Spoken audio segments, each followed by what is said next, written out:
Sri ட்ரோன astro சேனலுக்கு உங்களை அன்புடன் வரவேற்கிறேன். அன்புள்ள சிம்மராசி அன்பர்களே, 11ஆம் இடத்தில் இருந்து 12ஆம் இடத்துக்கு வருகிறார். அதுவும் சாதகமே. பொதுவாக 12இல் சுக்கிரன் வருகின்ற பொழுது ராசிக்கு 6ஆம் இடம் மகர ராசியிலே வேறு ஒரு கிரகம் இருந்தால் சுக்கிரனுடைய சுப பலன்கள் தடைப்படும்.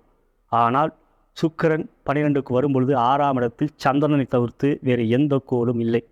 இவற்றிலே உங்கள் ராசியாதிபதியான சூரியனும் சாதகமாக இருக்கின்றார். 10லும் ஜூன் மாதம் 15ஆம் தேதி உங்கள் ராசிக்கு 11க்கும் வருகிறார். சூரியன் ராசிக்கு அதிபதியானவர் பலமாக இருக்கிறார். குரு பலம் இருக்கின்றது. 9லே குரு, 3லே கேது, 7லே சனி இருக்கின்றார். சனி வழிபாடு செய்ய வேண்டும். பகை கொன்றவன் 7லே ஆட்சி பெற்றிருக்கிறார். 7லே சனி இருக்கும்போது 6ல் வேறு கிரகம் வந்தால் பாதிப்பு இல்லை. 6ல் எந்த கிரகமும் இப்போ இல்லை, சந்திரனை தவிர்த்து. ஆகையால் சனி வழிபாடு, சனிக்குரிய பரிகாரம் காகபூஜனை வணங்கி வர வேண்டும். காகபூஜனை மனதார பிரார்த்தனை செய்கின்ற பொழுது நிச்சயம் சனியால் எவ்விதத்திலும் கெடுபலங்கள் இருக்காது. பொதுவாக சிம்மராசியில் பிறந்த நீங்கள் எப்பொழுதும் எல்லோருக்கும் உதவி செய்ய வேண்டும் என்ற எண்ணம், துணிச்சல், தைரியம் இவையெல்லாம் இருக்கும். இங்கு சுக்கிரன் 12க்கு வருகிறார். செவ்வாயோடு சேர்க்கை பெறுகிறார். அது பிருகு மங்கள யோகம். அந்த யோகம் மட்டுமல்ல, அது தர்ம கர்மாதிபதி யோகம். உங்கள் ராசிக்கு 9க்குரியவர் செவ்வாய் பகவான், 10க்குரியவரோ சுக்கிர பகவான். அவர்கள் இருவரும் சேர்க்கை பெறுகின்றதே தர்ம கர்மாதிபதி யோகம். 9ஆம் இடம் தர்மஸ்தானம், 10ஆம் இடம் கர்மஸ்தானம். அப்படி பார்க்கும்பொழுது இந்த தர்ம கர்மாதிபதி யோகம் ஏற்படுகின்றது. அது 12ஆம் இடத்தில் ஏற்படுகிறது. கேந்திர கோணங்களில் இருந்தால் மிக அருமையான யோகத்தை கொடுக்கும். ஜாதக ரீதியாக ஒரு ஜனன ஜாதகத்தில் இருந்தால் சுக்கிரன் செவ்வாய் சேர்க்கை, ஏன்னா சிம்மராசியில் பிறந்தீங்க நீங்கள்.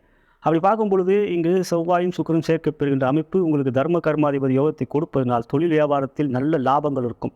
முதலீடுகள் செய்வீர்கள், சுப முதலீடுகளாக இருக்கும். தொழிலுக்காக முதலீடுகள் செய்வீர்கள். தேவையில்லாத விரைய செலவுகள் குறையும். வீண் செலவுகள் இருக்காது. சிக்கன நடவடிக்கை கட்டாயமாக இருக்கும். வேண்டும் சிக்கன நடவடிக்கை கட்டாயமாக இருக்கும். ராசியை குரு பார்க்குறாரு, அதில் தெளிவாக இருப்பீங்க. சனியும் பார்க்குறாரு, குரு பார்க்குறதுனால பிரச்சனை இல்லை. ஆகையால் குரு பார்வை கோடி நன்மை, சனி பார்வை கோர பார்வை, அதுவும் தொல்லை பார்வை. அப்படி பார்க்கும் பொழுது சனி கண்டு தான் நம்ம பயப்படுறோம். அது பார்க்கும்பொழுது இங்கே செவ்வாய் சுக்கிரன் சேர்க்கை என்கின்ற அமைப்பு தொழில் வியாபாரத்தில் நல்ல ஒரு முன்னேற்றம், தனலாபம், செலவுகளும் இருக்கும். ஆனால் அது சுப செலவுகளாக, முதலீடுகளாக மாற்றிக்கொள்ளுங்கள். சொத்துக்கள் வாங்க, பணம் வரவு இருக்கும்போது அது வேறு விதமான முதலீடாக சேருங்கள். அவையால் ஒரு டெபாசிட், ஃபிக்ஸட் டெபாசிட் அது மாதிரி போகிறது நல்லது. முதலீடு செய்வது, தொழில் வியாபாரத்தில் இருக்கிறீங்க, முதலீடு செய்வது நல்லது. ஆனால் மொத்தத்தில் தன லாபம் நன்றாக இருக்கும். பணப்புழக்கம் சிறப்பாக இருக்கும். அதுக்கு அடுத்ததாக சிம்மராசியில் பிறந்த உத்தியோகத்தில் இருக்கும் நண்பர்கள், 9ல் குருவும் சூரியனும் சாதகமாக இருக்கிறார். புதனும் பார்த்தீங்கன்னா உங்களுக்கு ஜூன் மாதம் 7ஆம் தேதி சாதகமாக வந்துடுவார் 10க்கு. எனவே சுக்கிரனுடைய யோக பலன்கள் மிக அற்புதமாக இருக்கின்றது. பிருகுமங்கல யோகம், தர்ம கர்மாதிபதி யோகம். என உத்தியோகத்தில் நல்ல ஒரு முன்னேற்றத்தை நீங்கள் எதிர்பார்க்கலாம். உங்களுக்கு வேலை மாற்றங்கள் ஏற்படக்கூடிய வாய்ப்பு இருக்குது. 12ல் சுக்கிரன் செவ்வாய் சேர்ந்ததுனால இருக்கிற இடத்துக்கு இன்னொரு இடத்துக்கு போகக்கூடிய வாய்ப்பு, வீடு மாற்றங்களும் ஏற்படக்கூடிய வாய்ப்பு இருக்குது. சிம்மராசியில் பிறகு வீடு மாற்றங்கள் ஏற்பட, இல்லை வேலை மாற்றம் எதிர்பார்க்கும், நல்ல வேலை கிடைக்கும். நல்ல வேலை கிடைக்கும். அது தர்ம கர்மாதிபதி யோகமாக வருவதனால எனவே உத்தியோகத்தில் உயர்வு எதிர்பார்க்கலாம். உயரதிகளுடைய ஆதரவு நன்றாக இருக்கும். அதற்கு அடுத்தபடியாக சிம்மராசியில் பிறந்த பெண்களுக்கான பலன். முதலில் திருமணமான பெண்கள், 7ல் சனி இருக்கார். சிறு சிறு பிரச்சனைகள் ஏற்படும். மனதில் குழப்பம், கணவன் மணி உறவில் சில சந்தேகங்கள், குழப்பங்கள், தேவையில்லாத வீண் சச்சரவுகள் இவையெல்லாம் சனியால் ஏற்படக்கூடிய ஒரு நிலை. குரு பார்வை இருக்குது, சமாளிப்பீங்க. இதனால் சிம்மராசியில் பிறந்த பெண்கள் துணிச்சலும் தைரியமும் கொண்டவர்கள் நீங்கள். மகம், பூரம் மற்றும் உத்திரம், அதான் மகத்தில் பிறந்த பெண் ஜெகத்தை ஆழ்வாள் அப்படின்னு சொல்லுவாங்க. பூரத்தில் பிறந்தால் பூரத்துக்கு அதிதேவதையே சக்தி, பார்வதி. எனவே தைரியம், துணிச்சல் சிம்மராசி பெண்களுக்கு அதிகம். இதுவாக சிங்கம், பெண் சிங்கம் தான் வேட்டையாடும், ஆண் சிங்கம் வேட்டையாடும். அப்படி பார்க்கும்பொழுது பெண்கள் கொஞ்சம் விட்டு கொடுத்து செல்வது நல்லது. 7ல் சனி இருக்கார், இப்போ 7ல் இருக்கா, அப்புறம் 8க்கு வரப்போகிறார். தசாபுத்தி அந்தரங்கள் சாதகமாக இருந்தால் பாதிப்பு இருக்காது. இருந்தாலும் இங்கு சுக்கிரன் வருகிறார். சுக்கிரன் வருவது சற்று சாதகமே. கணவன் மணி உறவிலே கொஞ்சம் பொறுமை ஏற்படும், நிதானம் ஏற்படும், அமைதி ஏற்படும். அது நல்லது. அடுத்ததாக சிம்மராசியில் பிறந்த திருமணமாகாத பெண்கள் அப்படின்னு பார்க்கும்பொழுது குரு பலம் இருக்கின்றது. சுக்கிரன் 12க்கு வருவதும் நல்ல விஷயம்தான். சுக்கிரன் 12க்கு வருவது களத்தில் சம்பந்தப்பட்ட விஷயங்களில் கிடக்கும். எனவே இங்கு சுக்கிரன் 12க்கு வருவதும், சுக்கிரன் செவ்வாய் சேர்க்கை பெறுவது நல்லது. களத்திரக்காரகன் பலமாக இருக்கிறார். எனவே திருமண முயற்சி எடுக்கலாம். ஆனால் 7ல் சனி இருக்கிறார். வெறும் நட்சத்திர பொருத்தம் மட்டும் பார்க்காதீர்கள். திருமணத்துக்குரிய ஜாதக பொருத்தம் பார்க்க வேண்டும். உங்கள் ஜாதகம், மணமகன் ஜாதகம், அவை முக்கியம். இதை கவனத்தில் வைத்துக்கொள்ளும். அதற்கு அடுத்தபடியாக சிம்மராசியில் பிறந்த கலைத்துறையை சேர்ந்த அன்பர்கள், சுக்கிரன் தர்ம கர்மாதிபதி யோகத்தோடு இருக்கிறார். குருவுக்கு கேந்திரத்திலே கலைத்துறையிலே 7ல் சனி இருப்பதனால் நண்பர்களை பகைவர்களாக மாறிக்கொண்டிருக்கிறார்கள். அது உண்மை. ஆனால் இப்பொழுது சுக்கிரன் செவ்வாய் சேர்க்கை என்பது இன்னும் நன்மையை கொடுக்கும்.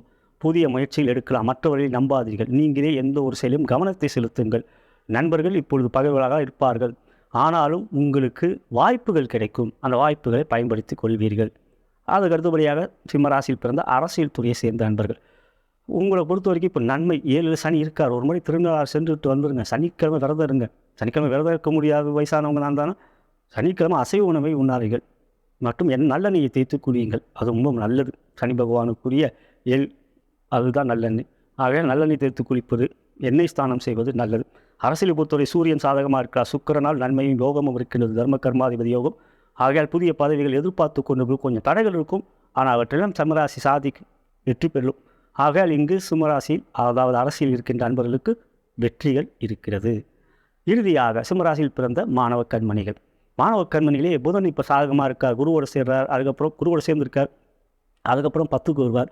கல்விக்காரங்கன் புதன். ஒரு 2க்குரியவன் அவரே தான். எனவே கல்விக்காரங்க நல்லா இருக்கா. சுக்கிரனால் ஒன்றும் இல்லை. சுக்கிர செவ்வாய் சேர்க்கின்ற நல்ல யோகம் தான். ஆக கல்வியில் நாட்டம் இருக்கும். சனி இப்போ மந்த நிலையை கொடுப்பார். குரு பார்வை இருக்குது. கொஞ்சம் மந்த நிலை இருக்கும். நேரம் இருக்கு இல்லையா, டெய்லி கணபதி ஆலயம் போங்க, சிவனாலயம் போங்க, பக்கத்தில் இருக்க சிவாலயம் போங்க, சிவசிவானுங்க. ஒரு மந்திரம் சொல்கிறேன். ஓம் ரீங் சிவசிவா, ஓம் ரீங் சிவசிவா, ஓம் ரீங் சிவசிவா. இந்த சிம்மராசியில் பிறந்தவங்க சொல்கிறது ரொம்ப நல்லது. சிவபக்தனாக தான் நீங்கள் இருப்பீங்க.